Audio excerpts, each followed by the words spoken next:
Imagine carrying the hopes of 215 million people on your shoulders. Not metaphorically, literally. In Brazil, football is not a sport, it is identity. It is religion. It is the thing that unites a country that agrees on very little else.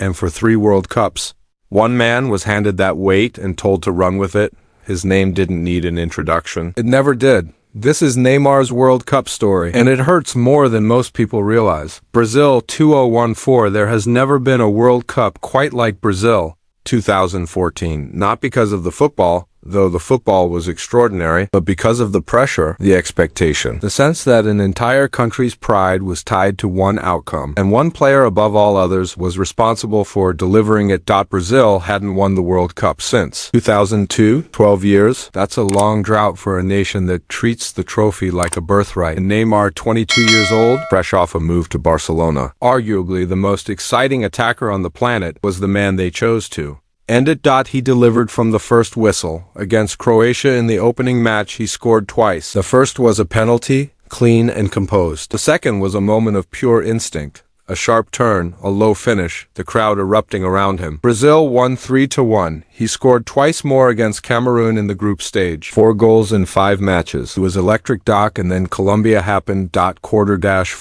Fortaleza. Late in the match, with Brazil already through, a Colombian defender named Juan Zuniga caught Neymar with a knee to the spine. Neymar collapsed immediately. He was carried off the pitch on a stretcher, in tears, and taken straight to hospital. The diagnosis was a fractured vertebra. His tournament was finished. What happened next? Brazil would rather forget. Without Neymar, they faced Germany in the semi-final. You probably know the scoreline. 7-1 at home, in front of their own fans. One of the most catastrophic defeats in World Cup history. A result so brutal it became known simply as the Minerazo. Neymar watched from a hospital bed. He said later that watching that match was the hardest thing he had ever experienced in football. Not losing it, watching it, helpless, unable to do anything. Russia 2018.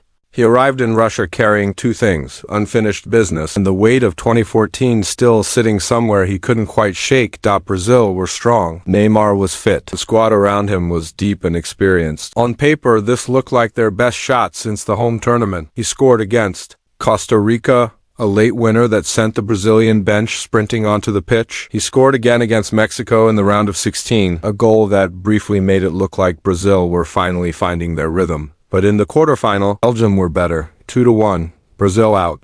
Neymar scored twice in 5 matches and went home again. Not with a trophy, not with a final, with another quarterfinal exit and a long flight back. The criticism that had been building around him, diving, the theatrics, the sense that he was more interested in performing than competing grew louder after Russia. People started questioning whether the real Neymar turned up for Brazil the way he turned up for Barcelona or PSG. He didn't answer those questions publicly, but you could tell they reached him. Qatar 2022. This was supposed to be the one. Brazil entered Qatar 2022 as favorites. They had depth in every position, a settled system, and Neymar, now 30, at what many believed was his final peak. One last real shot at the trophy. The ankle went in the second match. He was on crutches, out of the group stage entirely. The tournament was slipping away before it had really started, but he came back. The quarterfinal against Croatia, Neymar played, and in extra time, with the match level and penalties looming, he received the ball deep, drove at the Croatian defense, and slotted it past the goalkeeper with the kind of finish that reminded you,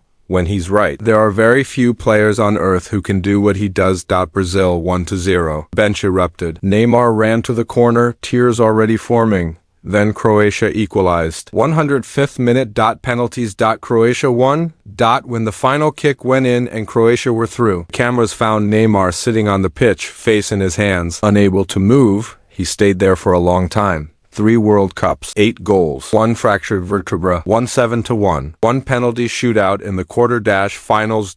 No trophy. The conversation around Neymar has always been complicated. The talent has never been in question, but the circumstances, the injuries, the moments that didn't go his way, the criticism, the pressure of being that player for that country, it adds up to a story that is genuinely difficult to summarize neatly. What we know is this: Brazil haven't won a World Cup since 2002. That's over 20 years now. And Neymar, the player who was supposed to end that wait, retires from international football without a winner's medal.